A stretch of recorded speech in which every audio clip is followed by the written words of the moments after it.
trying to figure herself out, where she comes from, and what her life means. And so it follows her through the book. I wrote it because when I was in Michigan visiting my family and I did the first book reading, I thought, yeah, I want to write a creepy book.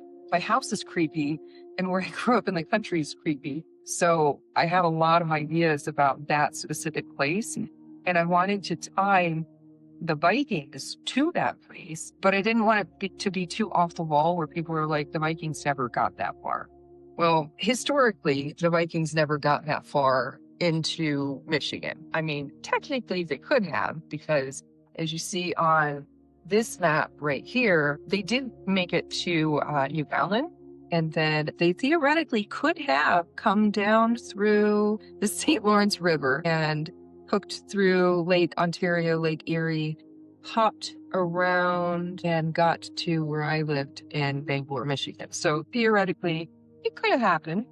Did it happen? I'm thinking not, just because they have not ever found any kind of facts or anything like that leading back to the Norse in the areas where I'm at.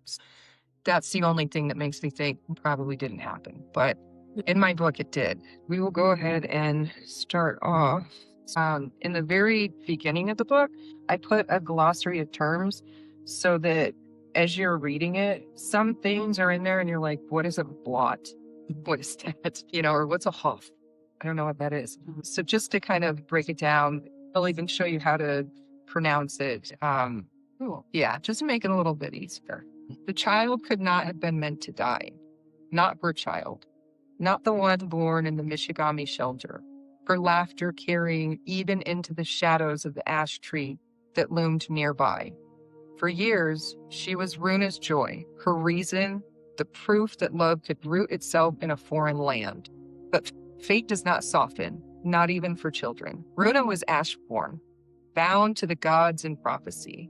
Yet, she was also a mother. When the time came and death pressed too close, she swore she would not surrender her daughter to silence.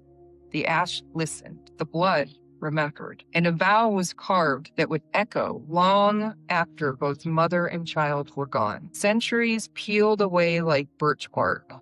The ash grew, sickened, grew again. Its roots drank memory.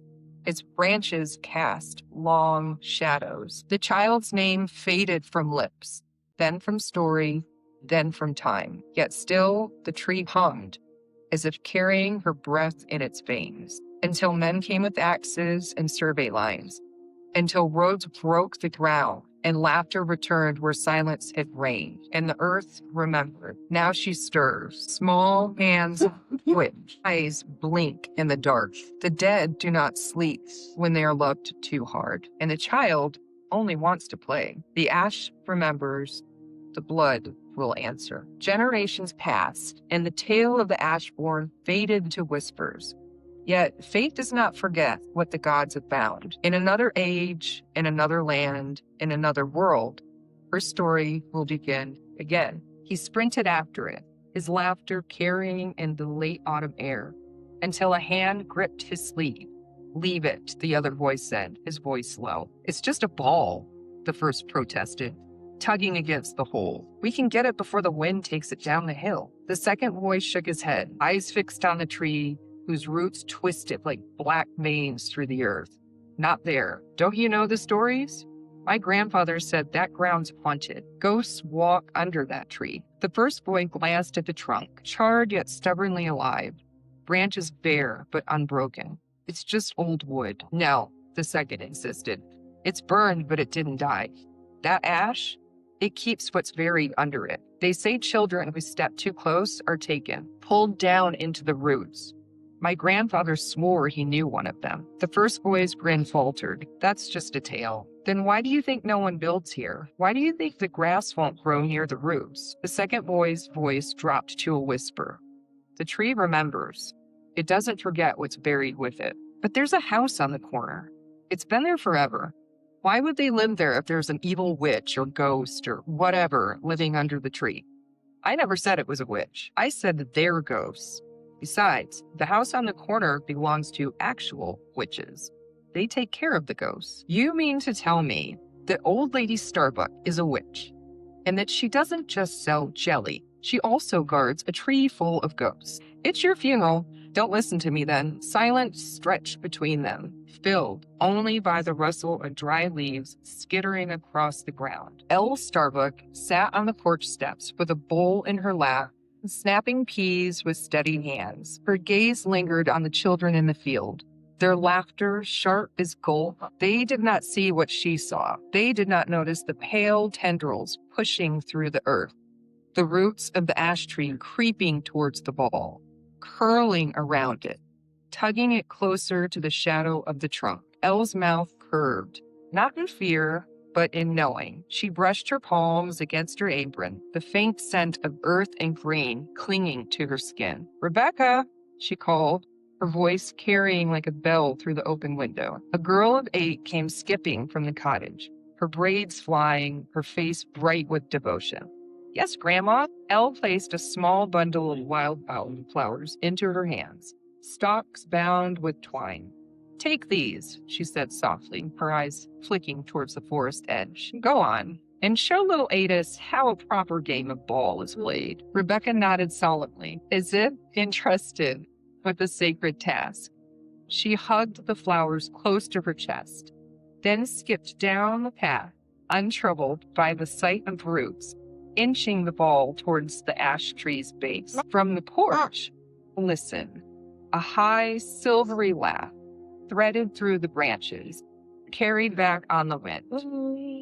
Not the laughter of children in the field, older, young, something between. She sank back onto the step, the rhythm of snapping peas steady in her fingers. A tune rose in her throat, a lullaby her mother had sung, and hers before her, a melody worn smooth by time. The air hushed to hear it, the roots pressed deeper into the earth, and Elle hummed on as though all was as it should be. That night, the boy sat cross-legged by the campfire in the grandfather's yard, the glow painting his weathered face in flickers of orange and gold. His eyes, clouded but keen, searched for their expressions. "You saw the ash," he said quietly, not as a question, but as knowing. They nodded. He stirred the fire with an iron poker, sparks rising like stars into the night. "That ground isn't empty. Long before this town, long before your fathers were born, 2 women were laid beneath that soil, a young daughter first, and her mother after, who would not leave her to rest alone. Vikings, some say. Exiles, others whisper. Their names may not be remembered anymore, but they don't need to be." The boys leaned closer, breath held. The old man's voice softened, carrying the weight of too many years worrying for his children and grandchildren. "The gods marked them, and the tree bound them, gone yet not forgotten. One claimed by death too soon, the other following by her own hand. This story is not finished.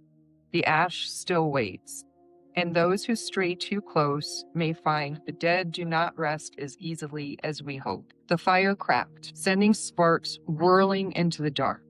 The boys shivered, though the night was not yet cold. The grandfather's gaze turned toward the shadowed edge of the fields, where the Starbuck cottage stood beyond sight. His voice dropped low, heavy with warning. "And remember this, leave Elle Starbuck and her kin be. They do no harm. They serve their purpose, as those bound to the ash always have. Trouble only comes when folk forget their place and go meddling where they shouldn't. The ash remembers," he murmured then, almost to himself, "and those brave enough to listen may yet hear his tale." From a distance, the fleet of Viking longships looked like the scales of a monstrous reptile, undulating on the cold Norwegian sea bordering Norway. Many Viking ships called the sea the birthplace of their maiden voyages, the mirror-like metallic waters bearing witness to the next chapter in the tales of exploration and adventure. This scene would play out countless times during the reign of the Vikings, but today, at 10,000 AD, would be pivotal in the future of their destination. Had they not chosen this very day, with these very people, all of history would have been changed. Not only for those areas that would be inhabited by these men and women, but also by the town that would be forever marked, altered, a place never to be like any other in the world. Just one misstep, one untaken road meant the life or the death of so many people. How many voyages have taken place before this? How many would come to pass after? What was it about this one that meant so much? Rúna stood at the helm. The icy air bit into her cheeks, reddening her alabaster skin like the berries of the rowan tree. The priestess had clothed her in fine wool, had marked her brow with runes for protection, had whispered that she was chosen. Yet beneath her furs, her heart thudded with questions she dare not ask aloud. She longed sometimes not for prophecy or gods, but for laughter around a hearth, for the weight of a child's hand in hers, for the quiet of an ordinary life. Watching the oars rise and fall in steady rhythm, she wondered if the woman pulling those strokes felt freer than she did, bound not to fate, but to family and hunger and sleep. The priestesses had told her since childhood that she belonged to the gods, but staring at the horizon, she could not shake the question. Did she not also belong to herself? She thought back to the story her mothers had told her of her coming into this world, how she had been lifted from the roots of the ash, swaddled in frost and wool. Even now, the wind seemed to carry the memory, curling against her ear with an icy breath. This is the cold you were born into. But Rúna did not only feel the weight of her birth, she feared it. The priestesses spoke often of destiny, of how the gods had bound her path before she could walk it. The child in the roots. In the distance, a faint howl drifted to their ears, a cry that resonated within her breast. Listen, it seems Fenrir wishes to gain our attention. The forest, usually alive with muted scurrying of hares beneath the undergrowth and the distant caw of ravens, seemed to hold its breath with her. A lone gray wolf stood half-shrouded in the mist between the trees, its fur dusted white with snowflakes.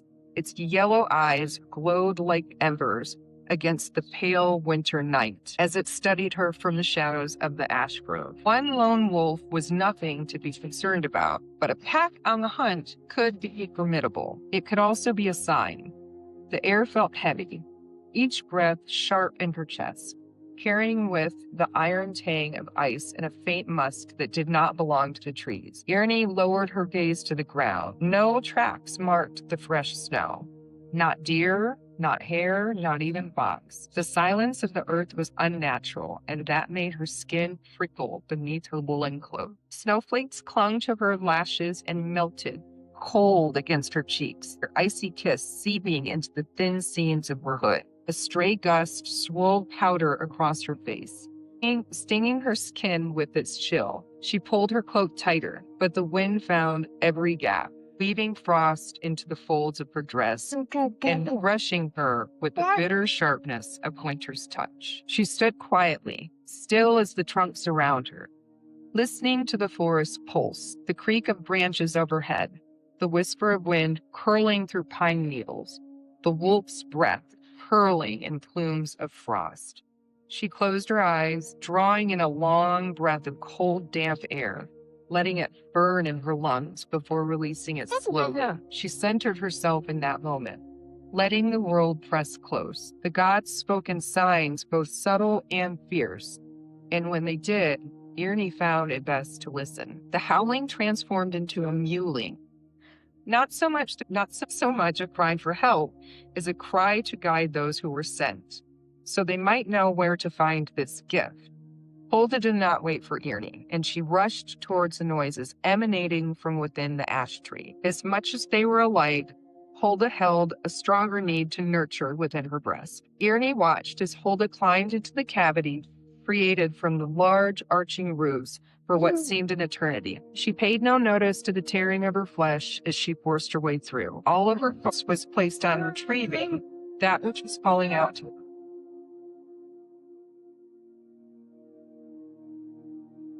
Tone everything down because my mother can read these things, right? So I don't want her to read that. It's all very, teenagers could read it. Then I decided I was a horrible child, so let me do something good for my mom. And I wrote her a love story, something that she can read and just be like in fairy tale land. And the last one, weirdly enough, ties these two books together into it, because there's a scene in the very end where they're basically in Hades being tormented, and all the people that have done really screwed up things, they're in Hades now, and I get to like torment them, which is great. Not creepy at all. Okay. Ashborn? I already have this. You have that one? Okay. What was Abigail? Abigail is a Southern Gothic, and it's basically this girl. She lives in the South, and she starts off by going to a monsters ball, and then it ties in all the different people that she comes in contact with, and it goes into their stories. Ghosts, definitely ghosts in that one.